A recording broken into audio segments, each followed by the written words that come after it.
Bonjour, toujours avec les cours médiatisés.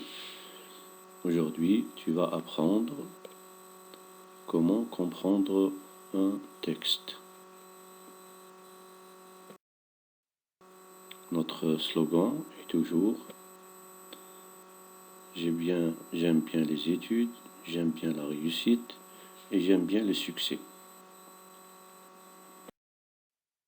Donc la première étape,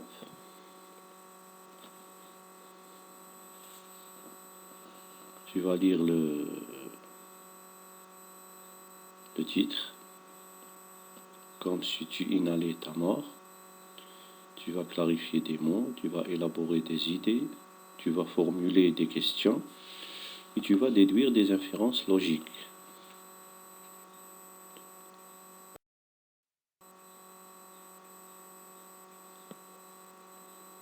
Donne le sens du mot inhaler. Très bien, inhaler, ça veut dire respirer, aspirer, faire pénétrer l'air dans les poumons.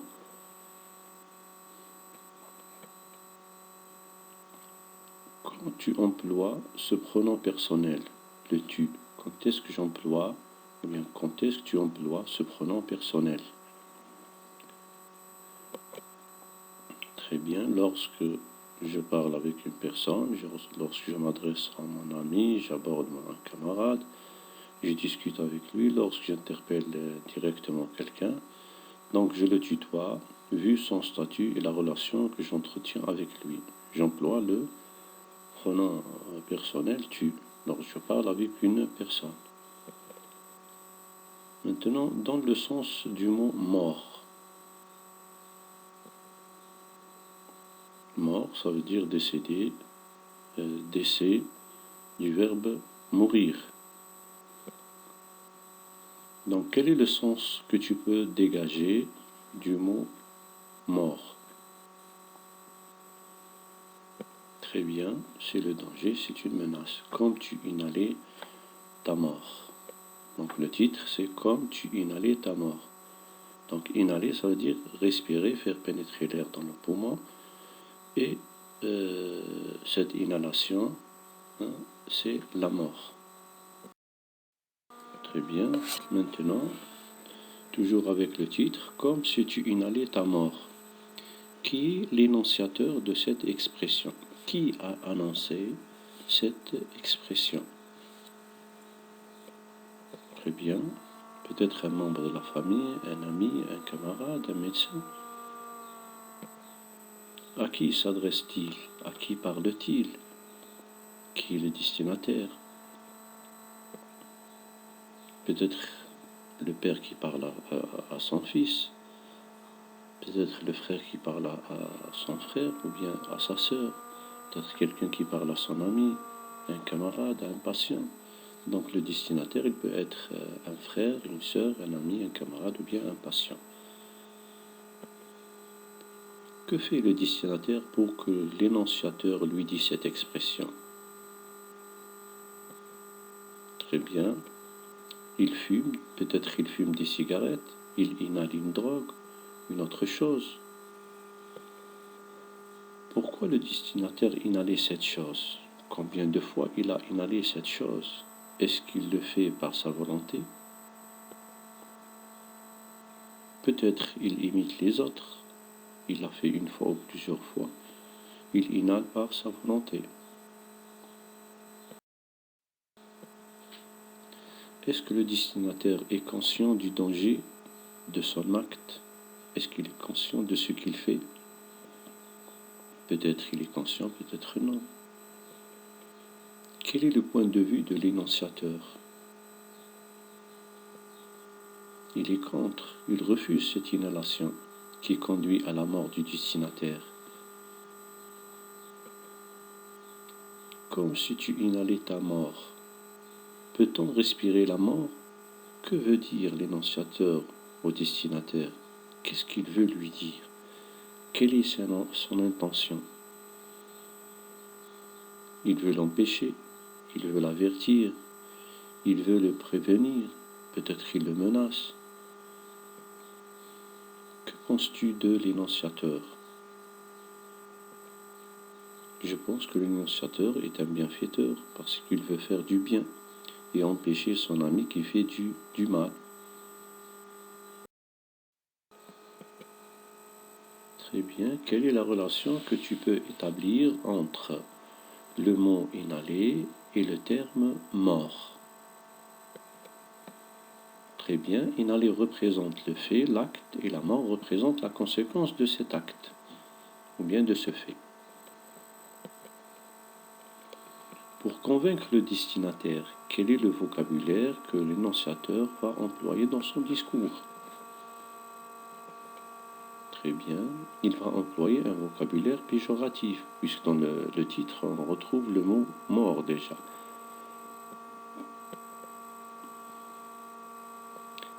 Quel genre d'argument va-t-il utiliser? Donc il va exposer les méfaits, les inconvénients de cet acte. Quel est le point de vue du destinataire? Est-ce qu'il est pour ou contre?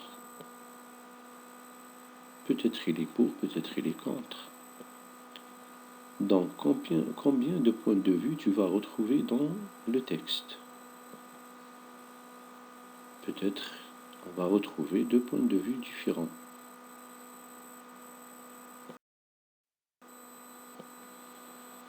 L'énonciateur peut-il convaincre le destinataire?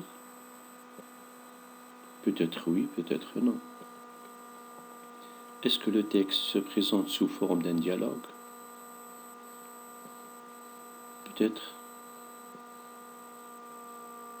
Pourquoi il lui dit cette expression « comme tu inhalais ta mort » comme elle exprime la comparaison, l'égalité. Qui est le comparé? Qui est le comparant? Très bien. Donc l'inhalation de cette chose est comme la mort. Cette inhalation égale la mort. Si exprime l'hypothèse, si tu inhalais cette chose, tu mourras. Donc, comme si elle exprime une comparaison hypothétique. Donc, quel type de phrase va employer l'énonciateur dans son texte? Il va employer plusieurs types de phrases. Quelle stratégie va-t-il employer pour convaincre le destinataire? Il va expliquer ses arguments et donner des exemples. Est-ce que l'énonciateur va s'impliquer dans son discours? Je pense qu'il va s'impliquer puisqu'il va entamer une discussion avec lui. Comment va-t-il organiser ses idées pour le convaincre? Il va utiliser plusieurs arguments et les classer selon leur force. Reformule le titre. Tu respires cette chose, donc elle va causer ton décès. La deuxième étape. Maintenant, la deuxième étape, c'est le texte. Donc, tu vas vérifier les idées que tu as élaborées. Tu vas retrouver des réponses aux questions que tu as formulées. Tu vas identifier les inférences que tu as dégagées. Maintenant, la lecture du texte. Tu vas lire le texte pour identifier l'énonciateur et le thème en s'appuyant sur des indices textuels.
Très bien.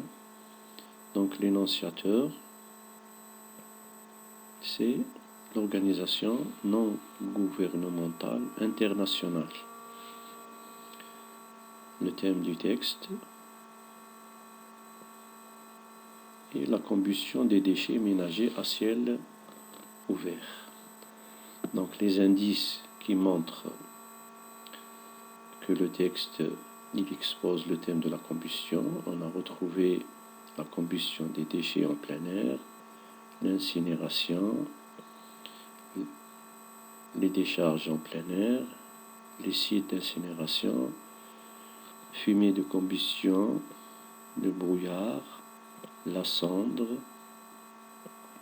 les fumées de combustion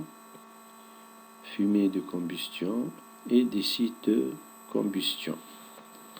Donc le thème est la combustion des décharges des déchets ménagers à ciel ouvert. Maintenant l'énonciateur, c'est l'organisation et le thème avec les indices textuels.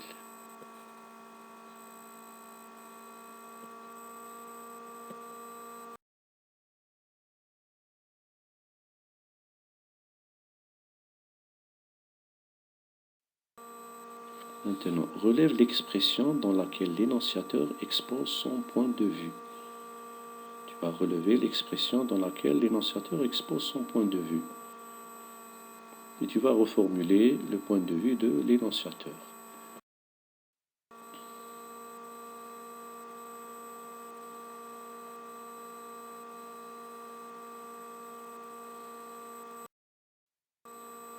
Très bien.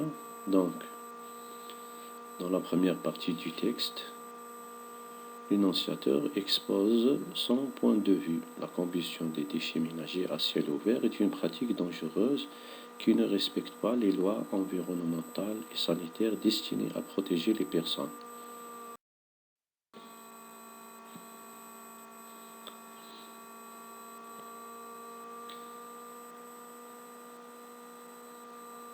Donc l'énonciateur est contre la combustion des déchets en plein air car elle est très dangereuse pour la santé des habitants.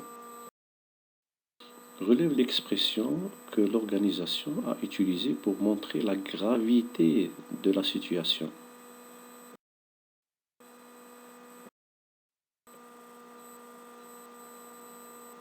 Donc pour montrer la gravité, elle a utilisé l'expression « comme si tu inhalais ta mort » dans le titre et on la retrouve aussi dans le texte. Et dangereux.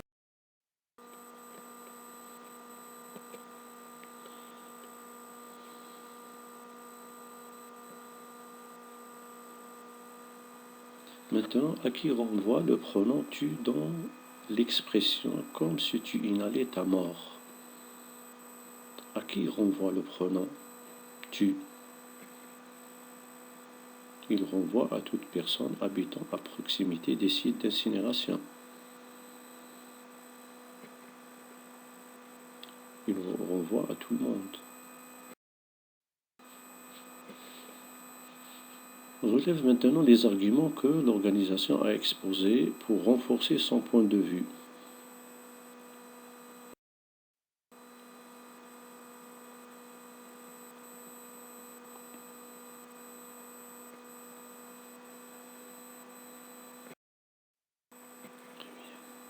Donc les arguments, la combustion des déchets en plein air menace sérieusement la vie des personnes.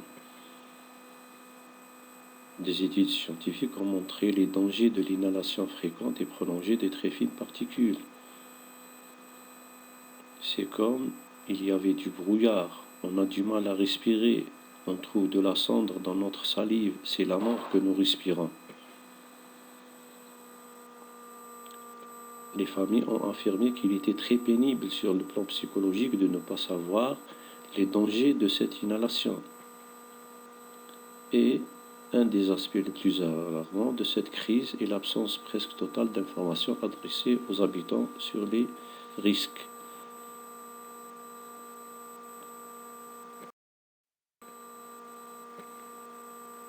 Donc voilà les arguments.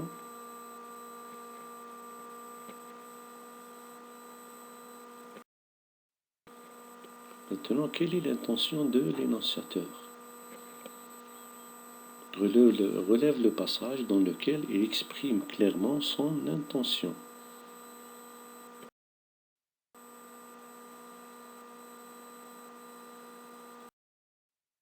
Très bien. À la fin du texte, il exprime clairement son intention lorsqu'il dit comment aider l'environnement et respecter les droits humains.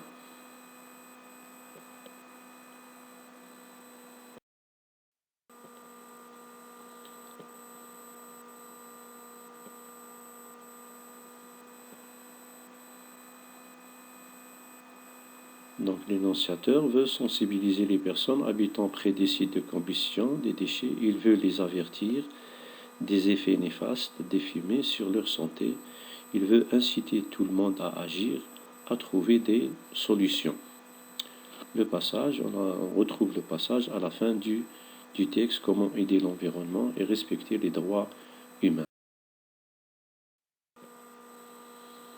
Donc, à qui s'adresse l'énonciateur par cette expression? Il s'adresse à tout le monde, aux responsables. Transforme la question en une phrase impérative. Comment aider l'environnement et respecter les droits humains? Tu vas transformer cette phrase en une phrase impérative. Aider l'environnement et respecter les droits humains. Donc l'énonciateur, il veut dire aider l'environnement et respecter les droits humains. Donne le type et la visée du texte. C'est un texte de type explicatif à visée argumentative. L'énonciateur argumente en expliquant. Il argumente en se servant de l'explication. Maintenant, on relève des indices textuels qui indiquent que le texte est explicatif. Très bien, on retrouve des études scientifiques, un rapport, le cancer, l'asthme, un article scientifique. Donc plusieurs mots indiquent que l'énonciateur il utilise l'explication pour argumenter ou pour renforcer son point de vue.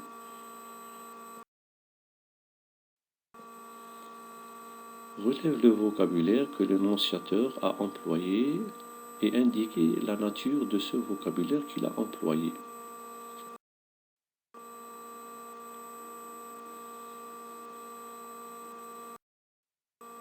Bien, donc il a utilisé la mort, combustion, déchets, dangereuse, déchets, menace, incinération, violent, la mort, décharge, risque, incinération, danger, fumée, combustion, décharge, risque, brouillard, mal, cendre, la mort, pénible, fumée, combustion, grave, bronchopneumopathie chronique obstructive, l'asthme, le cancer, fumée, combustion, déchets, alarmant, absence et risque. Donc il a utilisé un vocabulaire. Donc voilà le vocabulaire que l'énonciateur a employé dans son texte.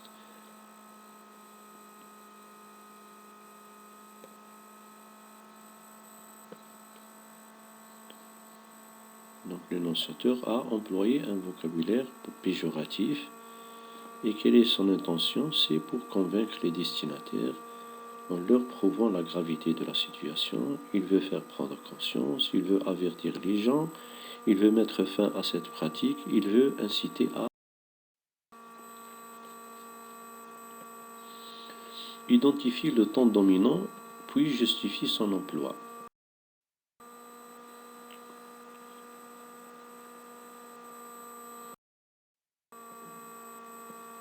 Donc on retrouve les verbes, voilà les verbes qu'il a employés.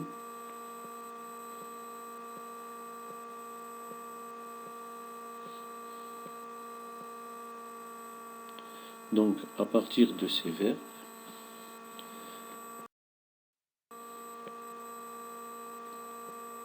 que la majorité des verbes sont conjugués au présent de l'indicatif. Maintenant, cela implique que le présent de l'indicatif est le temps dominant. L'énonciateur a employé le présent de l'indicatif parce qu'il explique une vérité générale, donc il a employé le présent de vérité générale. Comment se présente la structure du texte, bien l'organisation du texte? Comment il est organisé le texte? Le texte, donc on commence par une introduction, puis on retrouve le développement et à la fin une conclusion. On retrouve la stratégie argumentative que l'énonciateur a utilisée pour convaincre.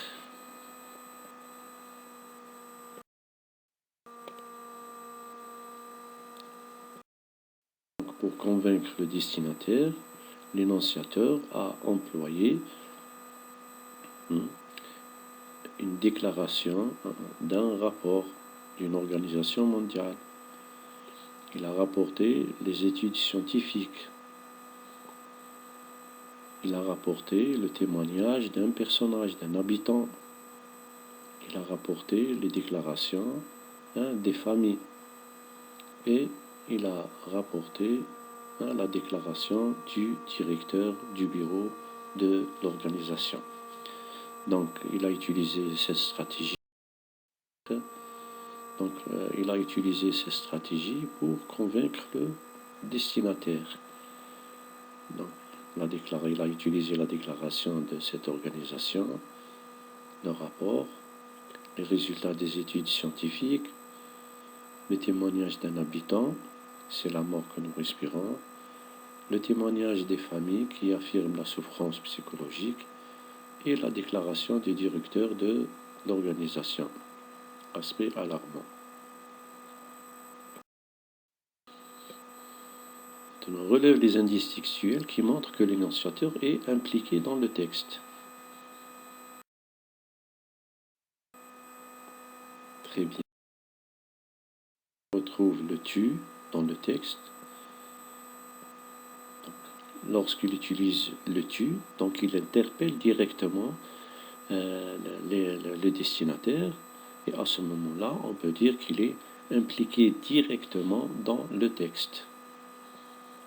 Et le vocabulaire qu'il a utilisé aussi. On trouve le vocabulaire montre qu'il est impliqué. Violent, menace, la mort, le risque, danger, risque, la mort, grave, alarmant, crise et risque. Donc, ce sont des indices qui montrent que l'énonciateur il est impliqué dans le texte.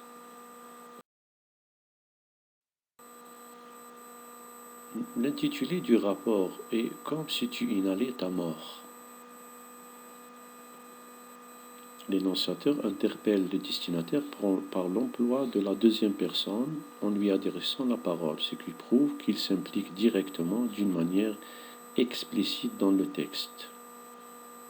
Donc les indices, on a retrouvé plusieurs indices.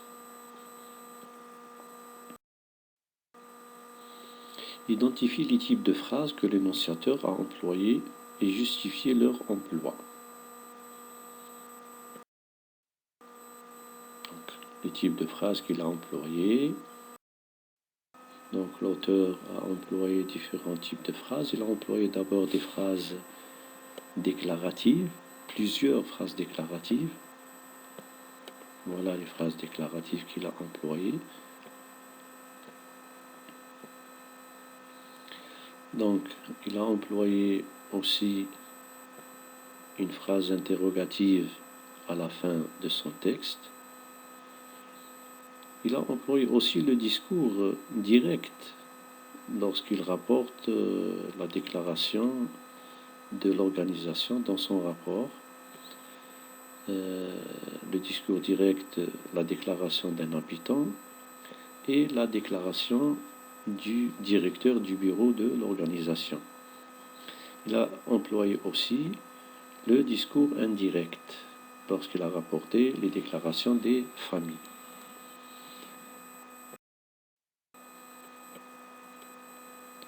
Donc il a employé des types de phrases déclaratives parce qu'il explique.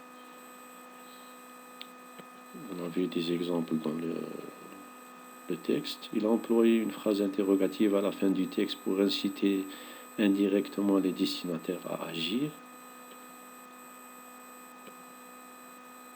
Il a rapporté un discours direct.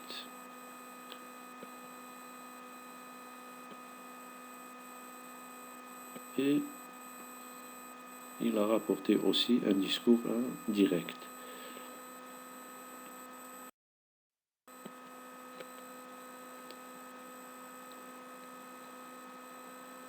Maintenant, que représente le titre?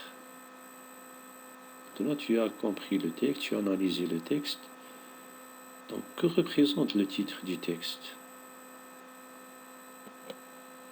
Donc, le titre représente la thèse de l'énonciateur. Il a annoncé sa thèse à partir du titre déjà.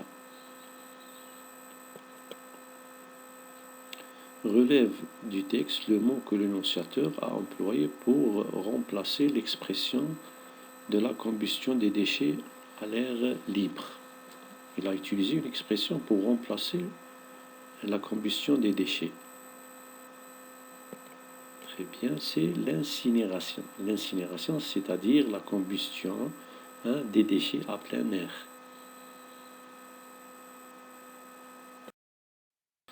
Maintenant, la troisième étape, tu vas compléter les éléments de la situation de communication, qui est l'énonciateur, à qui s'adresse-t-il, à propos de quel sujet, comment il a présenté son discours, pourquoi et quelle est son intention. La deuxième tâche, tu vas proposer un schéma qui va résumer le contenu de ce texte pour retenir les informations essentielles.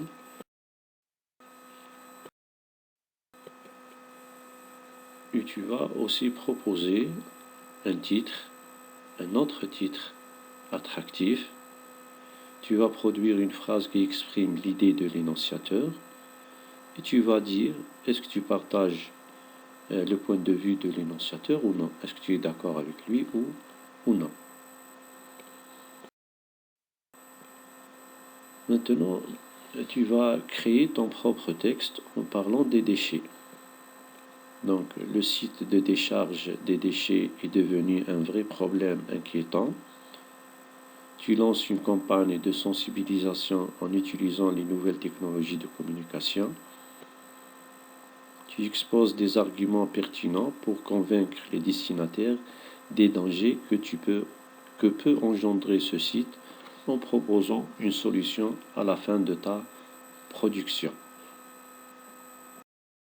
Donc, c'est toujours le plaisir d'apprendre, l'engagement, la persévérance, la réussite, le succès, la confiance en soi, le sentiment de compétence et le sentiment d'efficacité personnelle.